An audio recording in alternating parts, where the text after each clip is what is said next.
It's early. I am in my truck. Yay, truck. I am on my way to Maricopa to go pick up our friend Lonnie because we are headed to Yuma, Arizona today.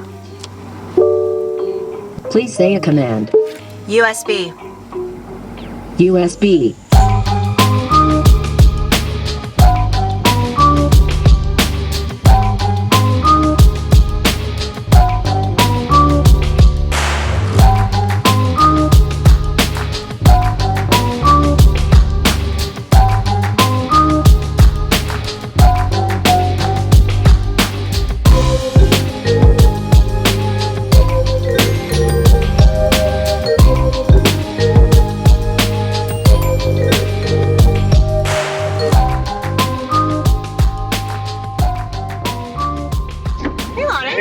Good morning. Good morning.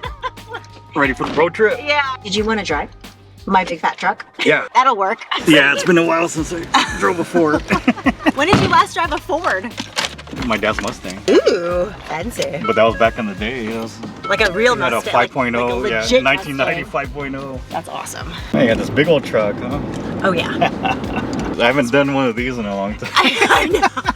So it's like old school. What is the history that you know of regarding Yuma and Filipinos? The early Filipinos, the agricultural work there. You'll see as we get in, there's still tons of agriculture, especially lettuce fields. And your grandfather also worked? Yeah, he actually lived in Mexico. The latter part of his life, he lived in San Luis, Mexico, and crossed the border every day to work in Datelin and Somerton, all those areas.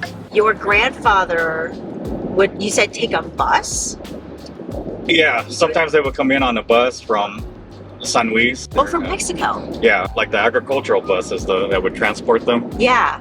Because they would have buses that would transport them to the camp. I assumed it was Phoenix that he was driving down from.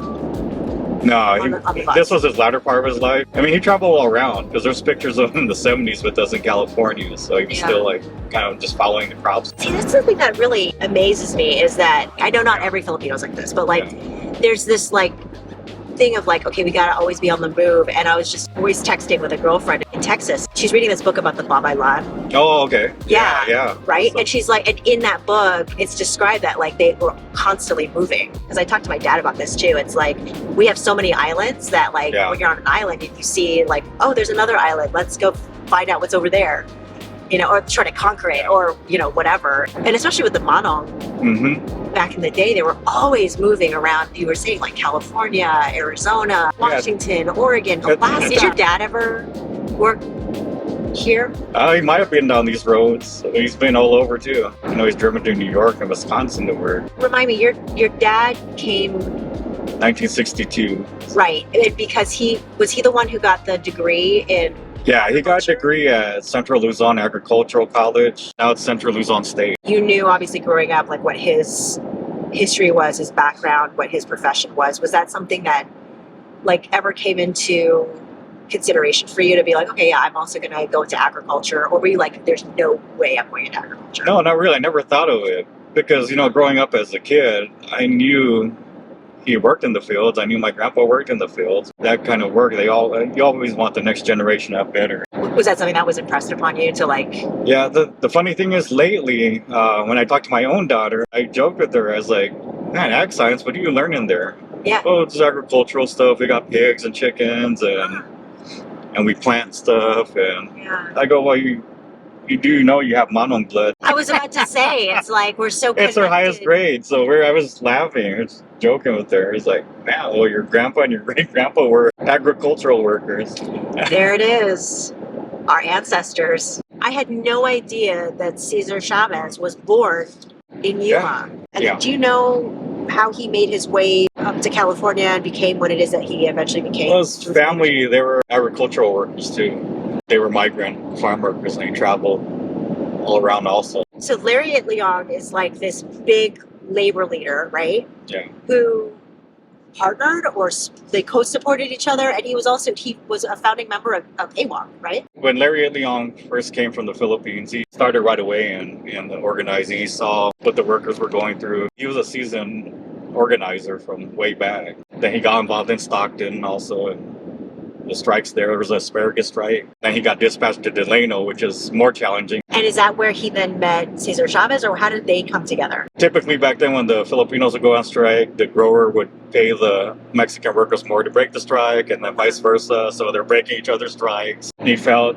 that we're not going to get anywhere if this keeps on happening. So they asked Cesar Chavez to join him. Cesar Chavez and Dolores Huerta, they were barely coming up. The NFWA, they were organizing the young Chicano workers, Mexican-American workers. National Farm Workers Association, that was their group. So when the Filipinos wanted to go on strike, the Filipino leaders went and asked Chavez to join them and unite together for the one cause. So they can't keep breaking the strike. So the Filipinos went on strike on September 8th, 1965, and then the Mexican workers voted to go on strike, and they joined a week later on Mexican Independence Day. So that particular strike, that was the grape strike. Delano Grape Strike. Completely shifted the way the laborers were treated, compensated. Yeah, and that led to the forming of the United Farm Workers of America, as everybody knows, the UFW, which is still active today. So then was the Filipino, or the one that Larry was head of, was that absorbed into that? There was a merger. Once they joined each other in the strike, it went from AWOC, the Filipino side, and NFWA, the Mexican side. They merged and became the United Farm Workers Organizing Committee. Now that's important to note because that shows the Filipino contribution to that movement, and a lot of scholars, labor historians will mention that also. The farm worker movement too is about the solidarity and stuff like that, and that's another thing about Larry Itliong is he spoke a bunch of different dialects, so he was able to connect all the regional and get them together, not just within the Filipino culture, but also I think it was Cantonese and Japanese he spoke too. So that's why he was a seasoned veteran, because I'm sure he was organizing different groups when he was on Alaska. But just that aspect of it, it's like they're coming together. Don Mabalon was like one of the top researchers for Larry Itliong and a lot of the Filipino contribution, the farm worker movement in California. And speaking of, like, there's the children's book. What is Journey for Justice. Yeah, so now, which is younger generation. Yeah, which tells the story essentially of Larry and his contribution to that movement. Yeah. I just always wonder, like, what it is that is inside somebody that makes them want to, like, defend and pursue, like Larry and Cesar. And, it's like, what is it that drives that? What is it that drives us to, like, want to, journey and discover and adventure the way that we have? Like I said, when I was younger, I knew I was Filipino, I knew I was Mexican, but I didn't know exactly what the prior generations went through for us to have opportunities that we have now. And that could be said also with the current Filipino community. I mean, the migrations coming now, the immigrants coming now. I always say, like, the teachers that are coming, that are being recruited here, that's kind of like the modern day farm worker kind of. You said they're being recruited from the Philippines. I mean, they're coming here to work, to take care of their family. It's kind of the story of my dad, how he got here recruited to work in the field.